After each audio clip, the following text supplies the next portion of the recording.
직장인 개미를 위한 회계 맛집 장미회계.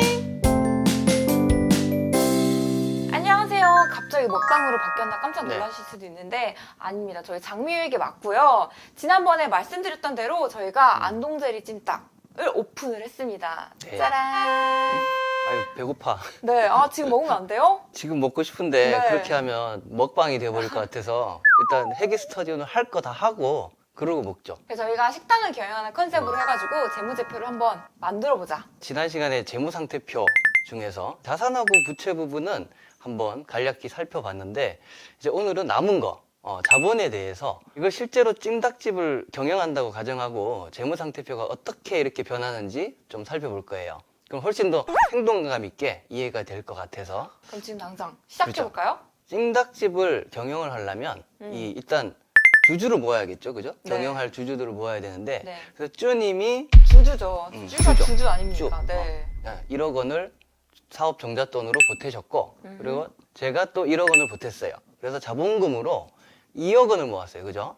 근데 2억 원 가지고는 이 상가 건물도 살 수도 없고 또 조리용 기계도 들여놓기도 뭐하고 해서 은행에서 또 1억을 빌렸어요. 그럼 총 3억. 네, 총 네. 3억 원을 끌어와서 요걸로 이제 찜닭집 경영에 필요한 상가, 조리용 기계 뭐 이런 것들 다 산 거예요. 네. 그러면 재무상태표가 어떻게 되는지 한번 그려볼 수 있어요?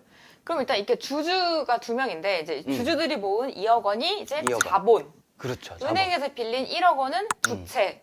그렇죠. 그러면은 자산은 자본 더하기 부채니까 3억 원이 되겠네요. 그렇죠. 그래서 자산은 이제 상가, 건물, 그다음에 네. 조리용 기계 이런 유형 자산, 눈에 보이는 어떤 돈 버는 수단들로 바뀌어 있는 거죠. 그래서 자 이렇게 유형 자산을 갖췄으면 이걸 활용해 가지고 열심히 우리가 장사를 했어요. 그래서 1년을 막 장사를 했더니 당기 순이익으로 5천만 원이 남았어요. 5천만 원. 단기 순이익은 뭐예요? 단기는 네, 단기에 그 기간에 낸 순이익이다 해서 네. 그 단기 순이익인데 네. 이거 5천만 원을 남겼는데 이게 결산할 때 재무상태표에 어디에 들어갔는지 혹시 아실까요? 그럼 회사가 번 돈은 일단 남의 돈은 아니니까 부채는 당연히 아닐 것 같고 그러면 자본인데 그 자본 중에서 뭔지는 잘 그렇죠. 우리가 이제 구체적인 계정을 아직 공부하지를 않아가지고 네. 그래서 자본 항목에 들어가는 게 뭐가 있냐면 이익잉여금이라는 게 있어요. 해마다 단기 순이익을 내서 그 이익이 남은 거를 차곡차곡 이렇게 쌓아놓은 거 그게 이익잉여금이에요. 뭔가 장사를 해서 이제 곳간에 이익이 쌓인다고 생각하니까 기분이 좋아지는데요. 이렇게 돈 벌어서 기분이 좋아져가지고 이제 쭈와 제리주주한테 배당을 했어요. 그렇죠. 그래서 한 2천만 원 정도를 이제 배당을 했다고 쳐요. 그러면 이제 재무상태표는 어떻게 변하게 되는 걸까요? 네네. 주주 배당은 그 이익잉여금, 이익이 쌓여 있는 곳간, 그 이익잉여금이라는 거를 재원으로 배당을 하는 거예요. 그러면은 이 배당금 2천만 원 정도 배당을 했다, 우리한테 배당을 했다고 하면 그 이익잉여금에서 2천만 원이 없어지는 거죠. 그죠? 단기순이익 5천만 원 남겨서 이익잉여금이 5천만 원 있었는데 2천만 원 배당하고 이제 나갔다. 요거를 회계 용어로 이익잉여금을 처분했다 이렇게 얘기해요. 처분했다. 네네네. 이익잉여금이 얼마나 이렇게 처분됐는지 좀 궁금하면 네. 그게 재무제표 주석에 들어가서 살펴볼 수가 있거든요. 우리 컨트롤 F 네. 키보드 컨트롤 F 누르면 찾기잖아요, 그죠? 찾기로 이익잉여금 처분 계산서라고 이렇게 찾아보면은 그 회사가 이익을 내서 주주들한테 어떻게 배당을 하고 처분했는지 그런 내용이 나오죠. 네. 이제 경영에서 이익도 남겼겠다. 우리 식당도 좀 넓혀요. 넓혀보고 2호점? 그쵸 2호점 찜닭만 하는 게 아니라 우리 네. 이 후라이드도 하고 뭔가 이 치즈 뭐야 이거 치즈 찜닭 이런 것도 하고 치즈 뭔가 찜닭 좋아. 신메뉴를 개발할 수 있는 또 조리용 기계가 또 필요하고 네. 그죠? 그리고 2호점 그 네. 상가 건물도 필요하고 하잖아요. 네. 그러면은 자본금을 우리 또 확충해야겠죠, 그죠? 네. 돈이 더 필요한데 어떻게 해야 돼요? 그래서 우리 PD님을 그 우리 주주로 또 새로 모셔가지고 그 자본금을 원하시나요? 모으는 거. 멋지 않으시는 것 같아요. 네. 유상증자라고 하는 개념이 여기서 이제 나오는데요. 증자하면은 네. 자본금이 증가된다 이런 얘기잖아요, 그죠? 자본금이 증가되는데 무상은 공짜로 하는 거고 유상은 돈이 드는 거죠. 네. 누구 입장에서? 주주 입장에서. 네, 여기 끼려면 돈 내고 들어와야지. 그렇죠. 네. 이 유상증자를 한다는 거는 회사에 자본금을 납입해서 주주로 들어온다는 건데, 근데 그거는 이제 세 가지 방식이 있어요. 크게. 일단 주주 배정 유상증자. 그거는 기존 주주들한테 네. 우리가 돈 더 태우는 거야. 그다음에 새로운 PD님 같은 PD님 특정인을 특정인을 섭외해서 모셔오는 거지, 주주로. 그러면 이건 제3자잖아요. 우리가 아닌 제3자니까 제3자 배정 유상증자 이렇게 얘기하고, 그렇지 않고 이제 우리 뭐 관심 있어 하는, 우리 회사에 관심 있어 하는 일반 투자자들을 모셔왔어. 일반 공모, 일반 공모 유상증자 이렇게 얘기를 하는 거예요. 그러면 이제 PD님이 만약에 제3의 주주, 우리가 주주가 지금까지 2명밖에 없었는데 네. 한 명이 더 들어온다고 쳐요. 우선 자본 항목에 자본금이 있고, 그다음에 자본 잉여금이 있고, 이익 잉여금이라고 있고, 여러 가지 항목들이 있어요. 우선 사업 종잣돈, 우리 기존 주주들이 납입한 그 자본금 안에는 액면가, 주식의 그 액면 가격 곱하기 주식 수만큼 들어가요. 자, 액면가가 1,000원짜리인데 이게 곱하기 1만 주를 발행을 했기 때문에, 그러면 자본 항목에는 1,000만 원이 들어가는 거죠. 그러면 우리 PD님은 1억 원을 근데 투자를 했잖아요. 그죠? 네. 그럼 1억 원에서 1,000만 원을 빼면 얼마가 되죠? 9천만 원. 그럼 요 9천만 원은 자본 잉여금이라는 항목으로 들어가요. 그럼 이 9천만 원이 남은 이유가 네. 그 액면가보다 발행가가 커졌기 때문인 거잖아요. 그렇죠. 그래서 그럴 경우에는 이제 자본 잉여금도 네, 커지고 네, 네. 그러면은 여윳돈이 쌓이게 되는 거네요. 그렇죠. 그래서 이익 잉여금이 이익을 내고 남은 여윳돈이잖아요. 그죠? 그게 쌓인 거고, 자본 잉여금이라는 건 뭐 증자나 이렇게 자본금을 늘린 뒤에 또 남은 여윳돈이 쌓인 것이다. 이렇게 이해할 수가 있겠죠. 그래서 이게 우리가 주식을 발행했는데 자본금보다 좀 더 초과한 돈이다 해가지고 자본 잉여금을 주식 발행 초과금이다 이렇게 얘기를 하기도 해요. 자, 그래서 어쨌든 이제 새 주주한테 1억 원을 출자 받아서 찜닭 말고 후라이드 치킨도 만들 수 있는 기계도 사고 식당 2호점도 냈어요. 1억 원어치 자산을 새로 구비를 했다고 가정을 해요. 네. 그러면은 어떻게 될까요? 재무상태표에 자본 항목이. 그럼 자본 항목이 이제 1억 원이 늘고 자산 항목에 후라이드 치킨 기계가 딱 그렇지. 들어오게 되고 음. 식당 2호점 이것도 그렇죠. 거기 들어가게 되는 거죠. 그렇죠, 그렇죠. 네. 근데 이제 찜닭 맛집으로 소문이 난 집이었는데 후라이드까지 한다고 하니까 갑자기 망한 거야. 그리고 잘못된 선택을 한 거야. 그래서 식당 평가를 보니까 찜닭만 할 것이지 왜 후라이드를 했냐, 돈도 몰랐냐, 막 이런 막 악플이 달려요. 그래서 적자가 계속돼요. 막 그럼 어떻게 해요? 적자가 계속되면 네. 단기 순이익이 쌓인 게 이익 잉여금인데 네. 그러면은 이게 단기 순이익이 적자가 계속 된다는 거잖아요. 네. 단기 순손실이 계속 나기 시작하는 건데 그렇게 되면은 이 이익이 쌓인 것들이 점차 이렇게 줄어들겠죠. 이익 잉여금이 계속 줄어들어. 네. 그래서 줄어들다가 이게 마이너스가 돼. 그러니까 이 마이너스가 되다니. 그렇죠. 그렇게 네. 되면은 이제 결손금이 발생했다 이렇게 얘기해요. 그래서 보면은 재무제표 이익 잉여금 항목에 이 괄호로 이렇게 표시될 때가 있어요. 네. 그 재무제표에서 괄호는 마이너스를 의미하는 거거든요. 아. 마이너스. 근데 거기서 막 더 망할 수도 있나요? 결손금이 났는데도 음. 계속 적자가 나가지고 자본금까지 깎아먹고 막 지하로 내려가. 그럼 어떻게 돼요? 네네네. 적자가 계속 해가지고 이익 잉여금이 완전 바닥나고 그래서 결손금 정도가 뭐 계속 늘어가지고 이게 자본금 깎아먹는 상황이 되면 네.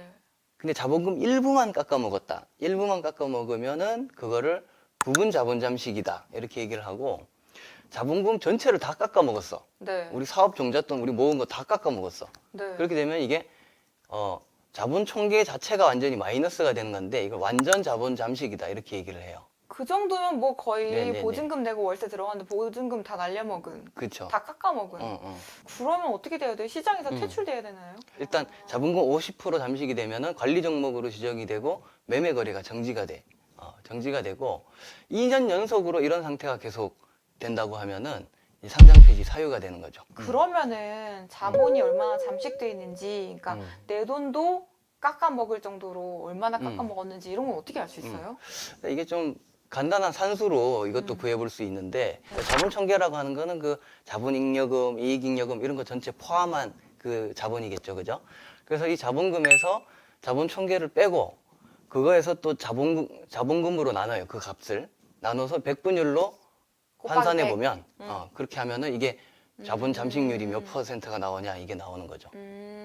보통 이익을 내는 기업이라면 당연히 자본 총계가 자본금보다는 커야 되니까 자본 잠식이 마이너스가 나와야 되겠네요. 그러니까 이거는 그러니까 부정의 부정인 거죠. 그렇죠. 자본 잠식이 마이너스라는 거는 내 살 깎아먹은 게 마이너스다. 그러니까 안 깎아먹었다. 그쵸, 이렇게 그쵸. 볼 수가 있겠네요. 맞아요, 네. 맞아요. 정말 좀 궁금하면 이 자본 잠식률이 몇 %냐까지 계산해서 살펴보셔도 돼요. 우리 네. 투자하시는 분들이. 네네네. 근데 개미 입장에서는 뭐 자본 항목에서 이익 잉여금이나 이제 전체 자본 총계가 요 가로를 잘 보셔야 돼. 조심해야 돼요, 이거. 네네. 네. 마이너스로 돌아섰는지 이것만 봐도 이 회사가 좀 돈을 잘 못 벌고 있거나 참 위험하구나 이런 걸 알 수가 있겠죠. 그쵸. 그러면 이제 자본 잠식에 빠진 우리 엔칠의 장이 좀 약간 우울해졌는데요? 그러면은 우리가 자본 잠식을 벗어나려면 어떻게 해야 돼요? 약간 PD님 화나신 것 같아요. 1억 원 막 투자했는데 네. 자본 잠식이 돼가지고 이 부실기업이 됐는데 네. 그래서 흔히 부실기업 구조조정한다 뭐 이런 기사를 보면은 무상감자라는 표현을 자주 보셨을 거예요. 그죠? 무상감자 여기 감자가 네. 되게 많은데 네, 무상으로 감자. 주는 건가요? 포테이토가 아니고 증자의 반대말. 자본금이 증가하는 게 아니라 감소한다. 그죠?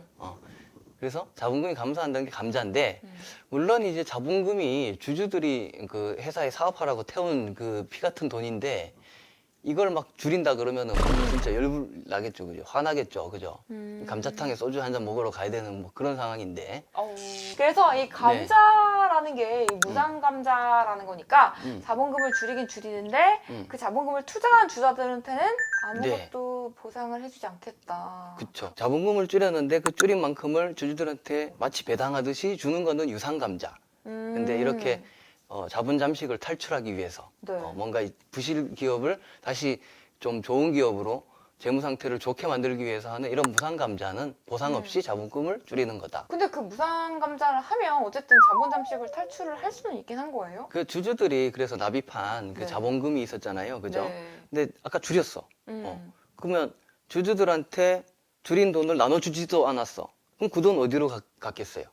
회사에 남겠죠. 예, 회사 안에 남아 있겠죠. 네. 이거를 감자하면서 회사 입장에서는 이 차익이 생긴 거다 해서 감자 차익, 이익이 생긴 거다 해서 감자 차익이라고 하는데 그래서 자본금이 이만큼 줄었는데 그 줄어든 만큼의 그 돈이 마이너스 나고 있는 거 있었잖아. 네. 이익잉여금. 그래서 네. 적자가 나가지고 이익잉여금이 마이너스가 나고 있는 거를 메우는데 그쵸. 딱 들어가는 거예요.